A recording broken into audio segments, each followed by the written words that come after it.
हाय भावांनो, आता आपण गाडी लोड केली आहे. आता इथून पण तिथनंशी आपल्याला सरळ आहे ना, पुण्यातनं डायरेक्ट आपल्याला चेन्नईला जायचं. चेन्नईचा लोड आहे. कंपनीपेक्षा जागा नव्हती म्हणून इथं रस्त्यावर आणून लावल्या आहेत गाड्या सगळ्या. एकादशी असल्यामुळे सकाळी मस्तपैकी आपलं नाश्ता करायला तो उपवासाचा. इथनंशी आपण सरळ देहूला चाललो आहे दर्शन घ्यायला. मंदिर आलं बघा, मंदिर मस्तपैकी मंदिरला आलो आहे. आता दर्शन घ्यायचं. हे बघा मुख्यद्वार. पंढरपूरला एवढी गर्दी असून सुद्धा इथं आम्ही आता रांगेत उभारलो आहे. हे बघा तुम्ही बघू शकताय किती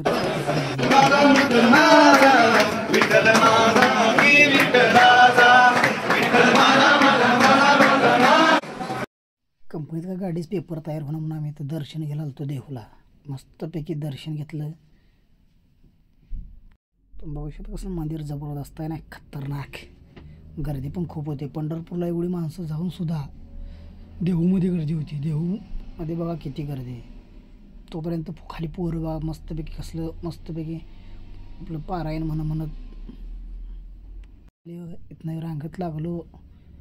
रांग काही संपवून आलं आहे, उशीर झाला. इथनं परत मग म्हटलं जरा बारक्या पोरांची शूटिंग गाव.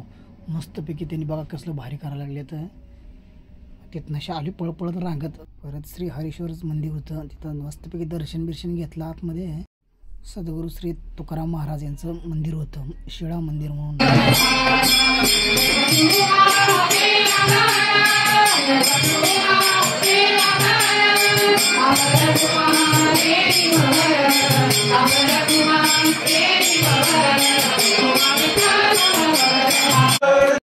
महिला मस्तपैकी भजन म्हणून झालं, ऐकून बसलो तिथं. नंतर बघा कसं झोपायला आलं. आम्ही देहू आळंदीला चाललो होतो. आळंदीचे बघा ब्रिज कसा पाण्यानं नवीन ब्रिज झाला आत्ता. पुढं गेलो बघू शकता पाणी बिणी खूप आहे. इथं परत आम्ही मंदिरात आलो, पांडवांचं मंदिर. इथं आळंदीत तर किती गर्दी आहे बघा, फुल गर्दी आहे. देहूला पण गर्दी होती, आळंदीत पण गर्दी होती.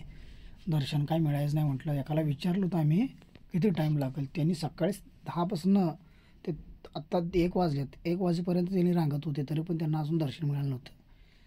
मग आम्ही काय नाही बाहेरनंच दर्शन घेतलं. मस्तपैकी हातपाय धुलं पहिल्यांदा आणि सगळं मस्तपैकी दर्शन असं मस्तपैकी घेतलं, टेन्शन न घेता. हे बघू शकताय कसलं मस्तपैकी कसं मंदिरांचं एकदम एक्झिक्युशन. बाहेरनंच दर्शन मिळालं, बाहेरनंच घेतलं बघा. इथनं असं पाया पडलो. मस्तपैकी पारसाद वाटायला. ते पारसात एक राजगिऱ्याचा लाडू खाऊन टाकला, तर बरं वाटलं. परत आलो बाहेर आल्यानंतर मस्तपैकी तर दर्शन घ्यावं म्हटलं. दर्शन घेतलं. हा भिंत आहे ना, माऊलीने चालवली होती ती भिंत. त्या भिंतीचं पण दर्शन घेतलं. इथनं सगळं काय आम्ही सगळे दर्शन घेऊन